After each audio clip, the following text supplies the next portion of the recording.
Sir, हो ज्या शेतकऱ्यांना कर्जमाफीचा लाभ मिळत आहे हो त्यांना जे प्रधानमंत्री पीएम किसान हे आहे हो त्याचा लाभ मिळणार नाही अशी माहिती आहे. नाही, तसं काही नाही सांगितलंय. आणि 9वा हप्ता आज उद्या पडणार आहे. सर, याच्यामध्ये काय ॲग्रिस्टॅक आणि आधार प्रमाणीकरण करताना शेतकऱ्यांना मोठ्या प्रमाणात अडचणी येत आहेत. मला शेतकरी बांधवाला एक विनंती करायची आहे की सगळ्याच शेतकऱ्याला 56 लाख शेतकऱ्याला याचा लाभ भेटणार आहे. सगळेच लोक जाऊन तिथं महाई सेवा केंद्रावर गेल्यामुळं थोडंसं प्रॉब्लेम लागला. काही लोकांचे राहिलं असलं तर अजून आपण 10 दिवसाला दुसरी यादी टाकणार. त्याच्यात जर काही कमतरता राहिली, त्यांना काही समजणार गेलं तर तहसीलला तशा प्रकारचे आदेश दिलेले आहेत.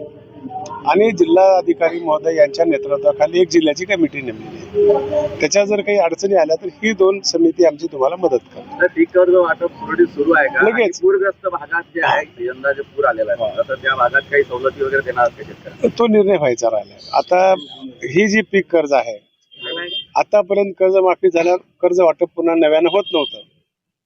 परंतु आता मात्र जेवढं पीक कर्ज आपलं भरले सरकारने, जेवढं मुद्दल आहे तेवढं लगेच आपल्याला कर्ज वाटप करायचं आणि प्रमाणपत्र द्यायचे. सर, सहकार विषयाचा शालेय शिक्षणात समावेश होणार आहे, आता मंजुरी मिळाली आहे? नाही मिळाली, पण गरज आहे या सगळ्या गोष्टीची. आज देशाला आमच्या सहकार क्षेत्र म्हणजे आपल्या देशाची तसं बघितलं तर इकॉनॉमी शेतीवरच आहे.